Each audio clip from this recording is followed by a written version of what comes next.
2005 കാലഘട്ടം. അന്ന് ഞാൻ ട്രിവാൻഡ്രം YMCA തിരുവനന്തപുരത്തിൻ്റെ സെക്രട്ടറി ആയിട്ട് വർക്ക് ചെയ്യുന്ന സമയത്ത് അവിടെ YMCAയിലെ ഒരു ഡോക്ടർ ഉർസുല ബാസിനിയും ഡോക്ടർ ആൻഡ്രൂ പോലും ഒരുപാട് ഇൻ്റർനാഷണൽ ഗസ്റ്റുകൾ അവിടെ വരാറുണ്ട്. ഇവരെ വന്നു. അപ്പോൾ ഇവരെ ഞാൻ ചുമ്മാ പരിചയപ്പെട്ടപ്പോൾ നാഷണൽ ജോഗ്രഫേഴ്സ് എന്ന സംഘത്തിൻ്റെ പ്രതിനിധികളാണ്. അത് വിവിധ ലോകരാജ്യങ്ങൾ പോയി കണ്ടു പഠിച്ച് കുറച്ച് നാൾ അവിടെ സ്റ്റേ ചെയ്തിട്ട് അതിനെക്കുറിച്ചുള്ള പ്രസൻറ്റേഷൻ അവിടെ നടത്തുന്ന ഒരു സംഘവും ആ രാജ്യത്തെക്കുറിച്ച് പഠിക്കുക, അതിൻ്റെ കൾച്ചർ, പൊളിറ്റിക്കൽ, ഇങ്ങനെയെല്ലാം പഠിക്കുന്ന ഒരു സംഘമാണ്.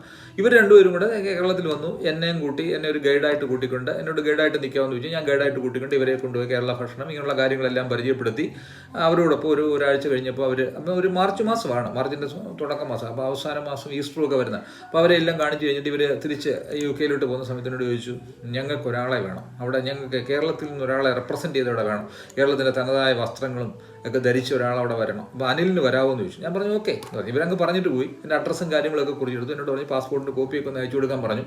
എന്നിട്ട് ഒരാഴ്ച കഴിഞ്ഞപ്പോഴത്തേക്കും കിങ്സ്റ്റൺ യൂണിവേഴ്സിറ്റി എന്ന് പറയും, അവിടുത്തെ കിങ്സ്റ്റൺ യൂണിവേഴ്സിറ്റിയിൽ നിന്ന് ഒരു ലെറ്റർ, ഇൻവിറ്റേഷൻ ലെറ്റർ എനിക്ക് വന്നു. ഒപ്പം പെസഹ ഈസ്റ്ററിൻ്റെ തലേ ദിവസം തിരിക്കാനായിട്ട് എനിക്ക് ഒരു ഇൻവിറ്റേഷൻ ലെറ്ററാണ് തന്നിരിക്കുന്നത്. അപ്പോൾ അവിടെ എംബസിയൊക്കെ മദ്രാസിൽ ക്ലോസ് ചെയ്യും. എന്നോട് പറഞ്ഞ് എത്രയും പെട്ടെന്ന് തിരിച്ചു. ഞാൻ മദ്രാസിൽ എംബസി ചെന്നപ്പോഴത്തേക്കും വ്യാഴാഴ്ചയാണ്, പെസഹ വ്യാഴാഴ്ചയാണ്. ഇവിടെയൊക്കെ അവധിയാണ്. അന്ന് എംബസി തുറന്നിട്ടുണ്ടായിരുന്നു. അവിടെ ചെന്ന് അടിയന്തരമായിട്ട് എൻ്റെ പാസ്പോർട്ടൊക്കെ കൊടുത്തു, ചെറിയ ഇൻ്റർവ്യൂ ഒക്കെ നടത്തി. അവർ 10 വർഷത്തേക്കുള്ള വിസയൊക്കെ എനിക്ക് അടിച്ചു തന്നു. ഞാൻ ഈസ്റ്ററിൻ്റെ ദിവസം ഇവിടെ തിരിക്കുന്നു. വൈകിട്ട് ഈസ്റ്ററിൻ്റെ തലേ ദിവസമാണ് ഇവിടെ തിരിക്കുന്നത്. എന്തായാലും ഈസ്റ്റർ ദിവസമാണ് ഞാനിവിടെ UK എത്തിച്ചേരുന്നത്. ഈ ഹീത്രൂ വിമാനത്താവളത്തിൽ എത്തിച്ചേരുന്നു. അന്ന് അവിടെ ചെന്നപ്പോൾ ഉർസുല ബാസിനി എന്നെ അവിടെ വിളിക്കാനായിട്ട് വന്നു. ഉർസുല ബാസിനിയുടെ വീട്ടിലാണ് ഞാൻ ഒരു ദിവസം താമസിച്ചത്. അവിടെ ചെന്നപ്പോൾ ഞാൻ ആദ്യം എൻ്റെ ശ്രദ്ധയിൽപ്പെട്ടത് ഡാഫഡിൽസാണ്. എയർപോർട്ടിൻ്റെ സൈഡിലൂടെ മുമ്പിലൂടെ ഒരു മഞ്ഞ ഫ്ലവർ നിൽക്കുന്നു. ഈ ഡാഫഡിൽസ് എല്ലാം വേർഡ്സ്വർത്തിൻ്റെ കവിതകളിൽ പഠിച്ച ഡാഫഡിൽസ് വിമാനം ഇറങ്ങി പോകുമ്പോൾ കണ്ടപ്പോൾ ഞാൻ ഉർസുലയോട് ചോദിച്ചു, ഇത് ഏതാ ഫ്ലവർ? ഇത് ഡാഫഡിൽസാണ്. ഡാഫഡിൽസിൻ്റെ ഒരു കവിതയൊക്കെ നമ്മൾ ചെറുപ്പത്തിൽ കോളേജിൽ പഠിച്ചിട്ടുള്ളതാണ്. അപ്പോൾ ഡാഫഡിൽസ് ആദ്യമായിട്ട് കണ്ടു.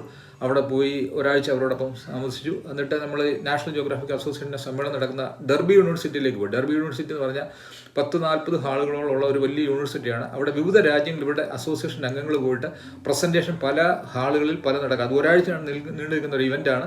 അതിനകത്ത് കേരളത്തിനെ കുറിച്ച പ്രസൻറ്റേഷൻ 2-ാമത്തെ 3-ാം ദിവസമാണ് നടന്നത്. ഞാൻ ഒരാഴ്ചയോടെ അവിടെ ഉണ്ടായിരുന്നു. അവിടെ കേരളത്തിൻ്റെ തനതായ വസ്ത്രങ്ങളും ഒക്കെ ധരിച്ച്, മുണ്ടും ഷർട്ടും ഒക്കെ ധരിച്ച് അവിടെ ചെന്ന് ഞാനൊരു ചെറിയ സംഭാഷണം നടത്തി. കിങ്സ് യൂണിവേഴ്സിറ്റിയിലെ കുട്ടികൾക്ക് വേണ്ടി ഒരു ചെറിയ ക്ലാസ്സൊക്കെ എടുക്കാനായിട്ട് അവർ അവസരം ഒരുക്കി തന്നു.